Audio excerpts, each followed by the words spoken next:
दर्शक Saurabh Maheshwari. Saurabh hi, good morning, कहाँ से बोल रहे हैं आप? Hi, I am calling from the Thane. Thane से बोल रहे हैं, मुंबई। Yeah. ओके, टीटागढ़ लिया है आपने?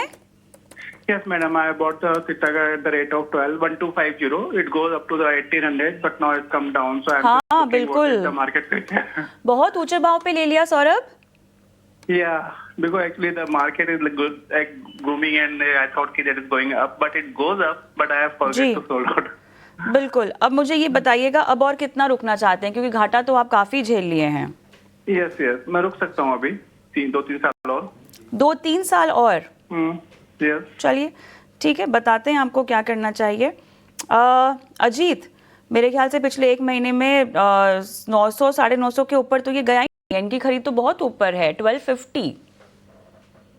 बिल्कुल कविता, देखिए उन्होंने बाय करने के बाद 1800 के रेट देखिए वहां पे निकले नहीं, और फिर 700 के रेट भी देख लिए हैं उन्होंने।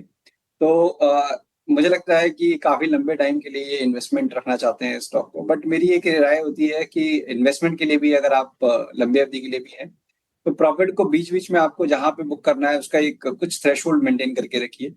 नो डाउट एंटिसिपेशन ये होता है कि ये स्टॉक कभी रुके ही ना और एक ही डायरेक्शन में चलता रहे, जो कि यूजुअली होता नहीं है। तो कहीं ना कहीं आपको अर्निंग्स पे फोकस रखना चाहिए जब भी आप मोमेंटम को या फिर एक ट्रेंड को चेस कर रहे हो, इवन फॉर द इन्वेस्टमेंट। अब की सिचुएशन ऐसी है कि मेजॉरिटी ऑफ दी आपकी रेलवे काउंटर्स कहीं ना कहीं अब पॉज दिखा रहे हैं एक अच्छी गिरावट के बाद। सेम आपको टीटागढ़ में भी देखने को मिल रहा है। एक रेंज जैसा आपने बताया कि 950 के ऊपर नहीं जा रहा है, नीचे पे आपको 800 850 का जो बैंड इसको होल्ड किए हुआ है। मुझे लगता है नियर टर्म में तो ये टर्म कंटिन्यू रहेगी।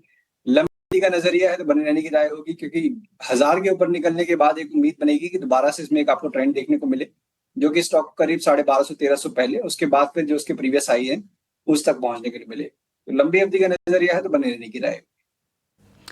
चलिए, तो रुकने की तो सलाह दी जा रही है, लेकिन थोड़ा सा वॉल्टिलिटी का आपको परेशानी को झेलना पड़ेगा, क्योंकि आपने काफ़ी ऊंची खरीद कर रखी है। ऑल द बेस्ट सौरभ उस राय के साथ। अच्छा, टीटागढ़ पर ही ना अजीत, हमारे एक और दर्शक हैं अविनाश, उनका भी मैं सवाल पूछना चाहती हूँ, लेकिन उनकी बाइंग प्राइस 855 है। तो अब इन्हें शॉर्ट टर्म में अगर रखने की सलाह दे रहे हैं आप, तो स्टॉप लॉस क्या रेकमेंड करेंगे? देखिए शॉर्ट टर्म में मेरे हिसाब से 820, जहां से कि लास्ट टाइम रिकवर किया है 2 ओकेजन पे, अगर ये ब्रेक होता है तो फिर नियर टर्म में आपको यहाँ पे प्रॉफिट टेकिंग बढ़ती हुई नजर आएगी, जो कि स्टॉक करीब 780 750 तक के जोन तक भी पुश कर सकता है। तो 820 के स्ट्रिक्ट स्टॉप लॉस को मेंटेन करिए। रिकवरी के केस में 900 पहला हर्ड लो, 950। और राइट, चलिए, तो टीटागढ़ पर ये विस्तार से बातचीत हो गई। सवाल मेरे पास और भी हैं, लेकिन फिलहाल वक्त समाप्त हो चुका है योर स्टॉक में हमारी आज की इस पेशकश का। अजीत, बहुत बहुत धन्यवाद, आपका समय दिया। जाने से पहले कोई डिस्क्लेमर देना चाहेंगे? शुक्रिया कविता। तो कविता देखिए, जो भी स्टॉक्स हमने डिस्कस किए हैं, पर्सनली कोई भी स्टॉक में होल्ड नहीं करता हूँ, बट हमारे क्लाइंट्स के पास पोजीशंस हो सकती हैं। जुड़ने के लिए आज हमारे साथ, और योर स्टॉक को भी मैं यहीं समाप्त करती हूँ। छोटा सा ब्रेक लेते हैं।